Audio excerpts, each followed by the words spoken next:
नमस्कार, मैं प्रांशी राठौर और आप देख रही हैं नेक्स्ट 9 न्यूज। महाराष्ट्र के सियासी संकट से आप सभी बखूबी वाकिफ हैं। जैसा कि आप जानते ही हैं कि महाराष्ट्र में बीते साल 2022 में जून के महीने में शिवसेना के प्रमुख उद्धव ठाकरे संग बगावत कर बैठे 40 विधायक, और आज वह 40 बागी विधायक उन्हें तमाम बड़ी चुनौतियां दे रहे हैं। ऐसे में देखा जाए तो उद्धव ठाकरे की जो पार्टी है, जो शिवसेना है, यहाँ पर उसकी नैया डूबती हुई नजर आ रही है। और इस डूबती हुई नैया की पार लगाने के लिए उद्धव ठाकरे की पत्नी रश्मि ठाकरे भी कहीं ना कहीं मैदान में अब उतरती हुई नजर आ सकती हैं। दावे ये किए जा रहे हैं कि बेटे आदित्य ठाकरे के साथ आगामी बीएमसी चुनाव में वह अब चुनाव प्रचार करती हुई नजर आ सकती हैं। लेकिन साथ ही साथ उद्धव ने जिस तरीके से ऐलान किया है कि एक महिला को मुख्यमंत्री होना चाहिए, और ऐसे में रश्मि ठाकरे का नाम भी इस वक्त रेस में सबसे आगे बना हुआ है। लेकिन इसी बीच देखा जाए तो यहाँ पर सियासत और भी तेज होती हुई नजर आ रही है। दरअसल इस वक्त देखा जाए तो आगामी बीएमसी चुनाव के लिए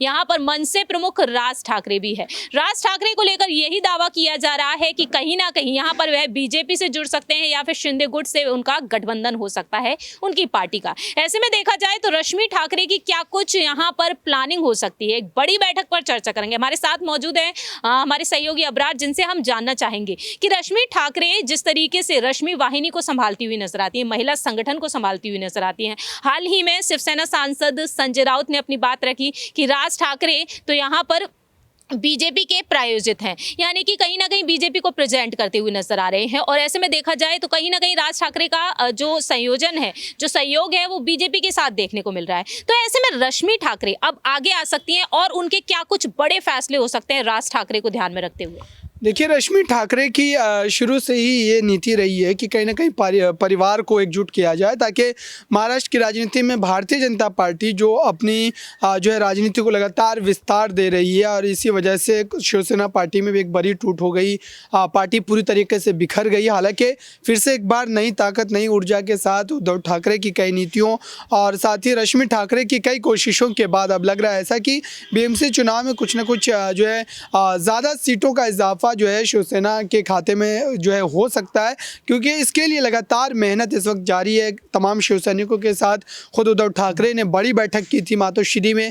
जो ये तमाम ऐसी चीज़ें जिसको लेकर के ये माना जा रहा है कि भारतीय जनता पार्टी और एकनाथ शिंदे की जो नीति है वो बिल्कुल पूरी तरीके से समाप्त हो जाएगी, और शिवसेना पार्टी के खिलाफ जो एक बड़ी, आप कह सकते हैं कि धोखेधड़ी वाली बात हुई थी पार्टी में, जो एक बड़ी टूट हुई थी, वो पूरी तरीके से ख़त्म होगा। और एकनाथ शिंदे को महाराष्ट्र की जनता जो है सिरे से खारिज करती नजर आएगी। एक छोटा सा सवाल यहाँ पर अबरार, कि यहाँ पर राज ठाकरे का साथ या फिर राज ठाकरे के खिलाफ यहाँ पर फैसले देखने को मिल सकते हैं, क्योंकि संजय राउत राज ठाकरे के खिलाफ बोल रहे हैं।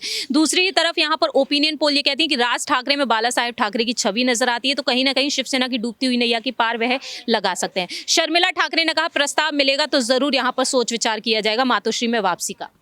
देखिए, अगर इस वक्त बात की जाए राज ठाकरे की नीतियों की, तो राज ठाकरे कहीं ना कहीं भारतीय जनता पार्टी के पक्ष में जो है अपने फैसले सुनाते हुए नजर आ रहे हैं, लगातार उनके पक्ष में बोलते हुए नजर आ रहे हैं। हालांकि शिवसेना के पक्ष में भी कई बातों को जो है जोड़ करके देखा जाता है, क्योंकि अंधेरी पूर्व में जब चुनाव हो रहे तो उस समय उन्होंने पत्र लिखा था और ये मांग की थी कि वहाँ पर बीजेपी और एकनाथ शिंदे के द्वारा कोई उम्मीदवार ना उतारा जाए। तो इन सारी चीज़ों को उनके पक्ष में जोड़ करके देखा है। लेकिन ये बात तय है कि राज ठाकरे जो है गठबंधन की सियासत पर भरोसा नहीं रखते, क्योंकि उनका जिस तरीके का राजनीतिक सफर रहा है वो आने वाले समय में भी बीजेपी के साथ नहीं जाएंगे, चुनाव अकेले लड़ेंगे। हो सकता है कि बाहरी समर्थन जरूर वो बीजेपी को देते नजर आएंगे अगर ऐसी स्थिति पैदा होती है।